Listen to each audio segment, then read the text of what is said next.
Je ne crois pas qu'on se connaisse, vous et moi. Mais je suis à peu près certain qu'on a bien dû se rencontrer quelque part, sur la route, dans un pays quelconque. Vous au volant de votre voiture, et moi dans la cabine de mon semi-remorque. Oui, je suis routier international. J'aime l'aventure, et j'ai roulé ma bosse aux quatre coins du monde. J'en ai passé des frontières, et bouffé des kilomètres de poussière, de boue ou de neige. À cette époque-là, je faisais la ligne sur l'autoroute de Californie. C'est là que m'est arrivée cette étrange histoire. Je venais de loin.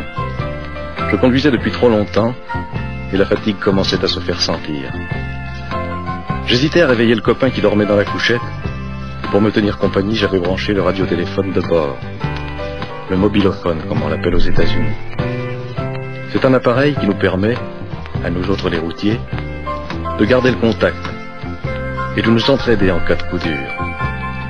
Je venais à peine d'enclencher le canal 27 de la CBR, qui est notre fréquence habituelle, lorsque j'entendis, à travers la friture des ondes courtes, une petite voix lointaine qui parlait.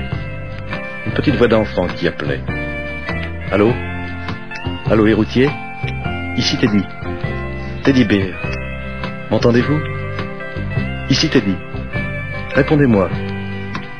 Je basculais l'inverseur sur émission et questionnais à mon tour. Allô? Allô Teddy? Ici la route. D'où appelles-tu? Que veux-tu? La voix du gamin répondit, un peu plus proche. Ici Teddy.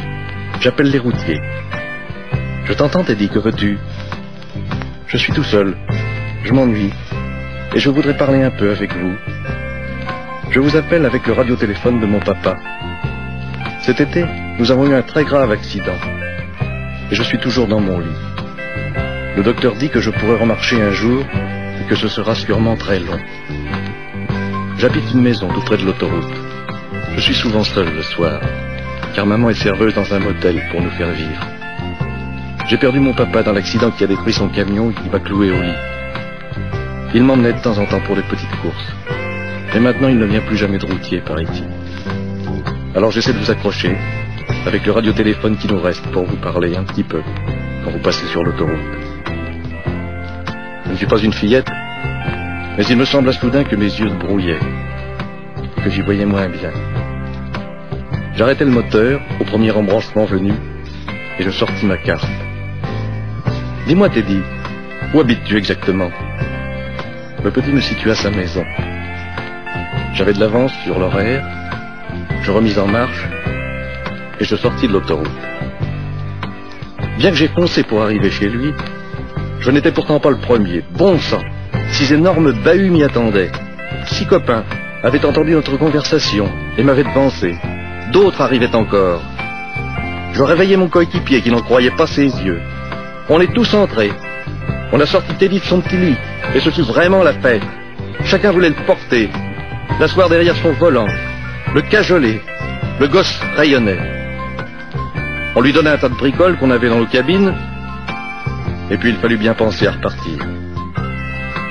Je le remis dans son lit, après l'avoir embrassé une dernière fois. Je grimpai sur mon siège, et je tirai le démarreur. J'ai vu plus d'un dur qui détournait la tête. On lui promit que chaque fois qu'on passerait sur l'autoroute, on klaxonnerait d'une certaine manière pour qu'il nous entende. On se quitta enfin. Je n'avais pas fait 3 kilomètres que le mobilophone crépitait à nouveau. C'était une autre voix, une voix émue de femme. Et elle disait « Allô, les routiers? Ici la maman de Teddy. Merci les gars. Vous êtes de braves types. Bonne route. Et que Dieu vous protège. » Je n'ai pas pu répondre un seul mot. J'ai coupé le radiotéléphone, et alors seulement, j'ai chialé. Oui, chialé comme un vrai môme.